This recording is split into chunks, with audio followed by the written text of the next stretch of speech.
10 minute में 50 खबरें। सूत्रों के मुताबिक जीतन राम मांझी ने कहा, कम सीटें देने से बेहतर होगा आप ही सभी सीटों पर लड़ लीजिए, मैं बाहर से बिना शर्त समर्थन करूंगा। बीजेपी नेताओं के साथ बैठक में भावुक हुए जीतन राम मांझी बोले, मैं पीएम मोदी से प्रभावित हूं, एक गरीब का बेटा बना पीएम, इसी से खुश हूं। सीटों को लेकर जारी मतभेद के बीच आज दिल्ली में फिर से बिहार बीजेपी कोर ग्रुप की बैठक के बाद बीजेपी अध्यक्ष अमित शाह मांझी के साथ सीटों के समझौते का कर सकते हैं ऐलान। मांझी से दिन भर चली मुलाकात के बाद बीजेपी नेताओं की देर रात अमित शाह के घर बैठक। बीजेपी प्रभारी भूपेंद्र यादव ने कहा, सीट बंटवारे की घोषणा जल्द। एनडीए में बिहार में सीटों को लेकर नए फॉर्मूले को अंतिम रूप देने की तैयारी। सूत्रों के मुताबिक 160 सीटों से नीचे नहीं जाएगी बीजेपी, सहयोगियों को 83 से ज्यादा सीटें नहीं। सूत्रों के मुताबिक बीजेपी ज्यादा से ज्यादा मांझी को 18 से 21 सीट देने को तैयार, लेकिन 5 नेताओं को मांझी को ही एडजस्ट करना होगा। सूत्रों की खबर, एलजेपी को मिल सकती है 38 से 39 सीटें। उपेंद्र कुशवाहा की पार्टी को 23 से 25 सीट दे सकती है बीजेपी। बिहार में एनसीपी और समाजवादी पार्टी साथ मिलकर चुनाव लड़ने की तैयारी में। तारिक अनवर हो सकते हैं सीएम उम्मीदवार।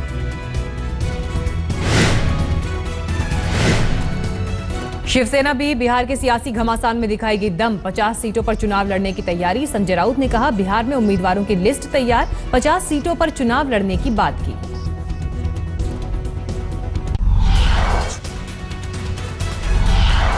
जेडीयू में उम्मीदवारों के चयन को लेकर पटना में माथापच्ची। मुख्यमंत्री नीतीश कुमार के साथ जेडीयू अध्यक्ष शरद यादव भी बैठक में हुए शामिल। शरद यादव ने कहा, 1-2 दिन में उम्मीदवारों के नामों पर हो जाएगा फैसला। बिहार चुनाव को लेकर आज दिल्ली में कांग्रेस स्क्रीनिंग कमेटी की बैठक। उम्मीदवारों के चयन को लेकर होगी चर्चा। बिहार में चुनाव प्रचार में उतरे लालू के दोनों बेटे। बड़े बेटे तेज प्रताप ने वैशाली के महुआ में शुरू किया जनसंपर्क अभियान। छोटे बेटे तेजस्वी का राघोपुर में पैदल मार्च। बिहार के पूर्व सीएम जीतन राम मांझी के बेटे प्रवीण मांझी के पास से 4,65,000 कैश बरामद। हिरासत में लेने के बाद पुलिस ने जमानत पर छोड़ा। पटना में चुनाव से पहले एक गाड़ी से 25 लाख कैश बरामद। पुलिस ने पूछताछ के लिए 3 लोगों को हिरासत में लिया।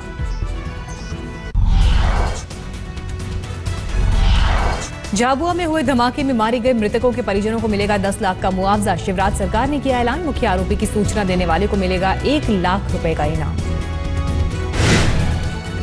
रविवार को घटनास्थल का दौरा करने पहुंचे शिवराज को लोगों के विरोध का करना पड़ा सामना। पीड़ित के परिजनों ने खुलकर जताई नाराजगी।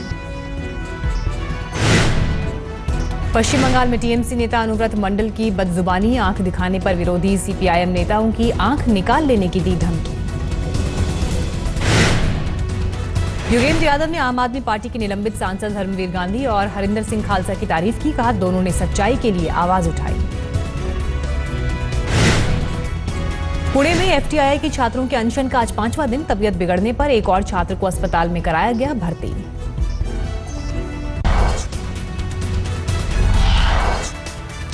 यूपी में स्थायी नौकरी पर रोक के बाद 6 शिक्षा मित्रों ने की खुदकुशी। इलाहाबाद हाईकोर्ट ने 2.25 लाख शिक्षा मित्रों की भर्ती रद्द करने का सुनाया है फैसला।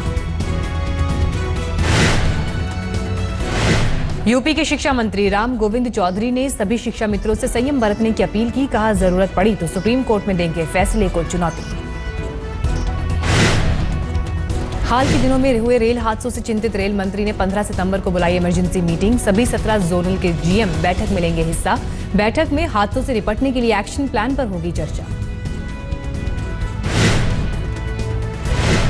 दिल्ली में डेंगू को लेकर आज स्वास्थ्य सचिव ने बुलाई हाई लेवल मीटिंग। कल हुई आपात बैठक के दिल्ली सरकार के सरकारी अस्पतालों को 1000 नए बेड खरीदने के आदेश।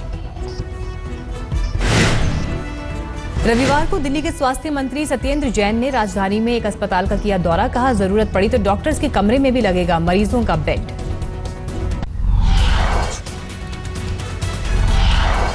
आज तक के ऑपरेशन कलंक के बाद हरकत में आई खट्टर सरकार। मुख्यमंत्री ने कसूरवारों के खिलाफ कड़ी कार्रवाई का दिया भरोसा। हरियाणा के सीएम मनोहर लाल खट्टर ने कहा, गैर कानूनी दवा बेचने वालों पर कसेगा शिकंजा। आज तक ने हरियाणा के कई शहरों में बेटा पैदा करने वाली दवा के कारोबार का किया था खुलासा। दिल्ली में बदमाशों के हौसले बुलंद। गीता कॉलोनी फ्लाईओवर के पास एक कंपनी के कर्मचारी से करीब 18 लाख की लूट। बाइक पर आए बदमाशों का अब तक नहीं मिला सुराग। दिल्ली के हुमायूंपुर में बीती रात कुत्ते को टहलाने को लेकर हुए बवाल के बाद फायरिंग। एक घर पर ईंट पत्थरों से हमला, कई गाड़ियों के शीशे भी तोड़े। रोहित और उसके दोस्तों ने मोंटी के घर जाकर करीब 10 से 15 राउंड फायरिंग की। पूरी वारदात सीसीटीवी में कैद।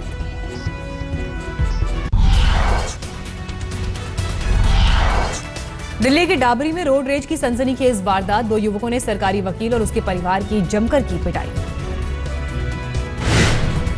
दिल्ली से सटे गुड़गांव में इलाज के दौरान 8 साल के मासूम की मौत। घरवालों ने अस्पताल पर लगाया लापरवाही का आरोप। बाहरी दिल्ली के बादरी इलाके में टूटा उपद्रवियों का कहर। कॉलोनी में घुसकर कई घरों में की तोड़फोड़। यूपी के एटा में एक नवविवाहिता की गोली मारकर हत्या। एक तरफा प्यार में एक युवक ने मारी गोली, बाद में खुद को भी मारने की कोशिश की। उत्तराखंड के चमोली में झाड़ियों में मिला नाबालिग लड़की का शव। घरवालों को रेप के बाद हत्या का शक।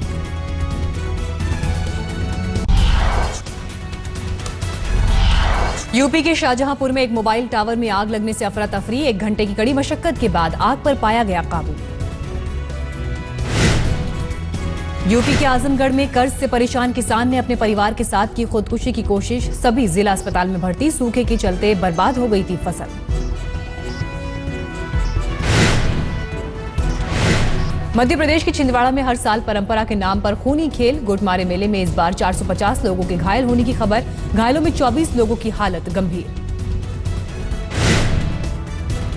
गोटमार मेले के दौरान 2 गांव के लोगों के बीच एक दूसरे पर पत्थर मारने की परंपरा। खूनी खेल में अब तक 17 लोगों की जा चुकी है जान।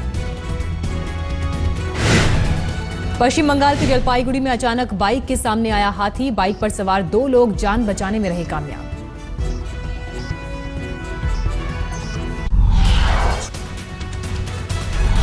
यूएस ओपन में भारत के नाम एक और कामयाबी। सानिया मिर्जा ने मार्टिना हिंगिस के साथ मिलकर जीता महिला डबल्स का खिताब। विंबलडन के बाद सानिया हिंगिस की जोड़ी की दूसरी कामयाबी। राष्ट्रपति ने ट्वीट कर सानिया को उनकी कामयाबी पर दी बधाई। T20 वर्ल्ड कप तक टीम इंडिया के डायरेक्टर बने रहेंगे रवि शास्त्री। शास्त्री के अलावा तीनों असिस्टेंट कोच भी टीम के साथ जुड़े रहेंगे। टीम इंडिया के सलामी बल्लेबाज शिखर धवन के मुताबिक पिछले 8 महीने में उनकी बल्लेबाजी पहले से बेहतर हुई है। अजिंक्य रहाणे की बल्लेबाजी के मुरीद हुए ऑस्ट्रेलियाई पूर्व कप्तान स्टीव वॉ। कहा, रहाणे में तेंदुलकर की झलक, उनकी तकनीक उन्हें काफी आगे तक ले जाएगी। पाकिस्तान के मुल्तान शहर में धमाके में 8 लोगों की मौत, 43 लोगों के घायल होने की खबर।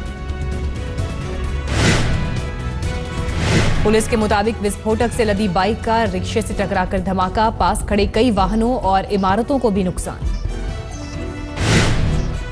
रविवार को जर्मनी के म्यूनिख शहर के मेन रेलवे स्टेशन पर बम होने की धमकी से अफरा तफरी। अधिकारियों ने आनन फानन में स्टेशन को खाली कराया।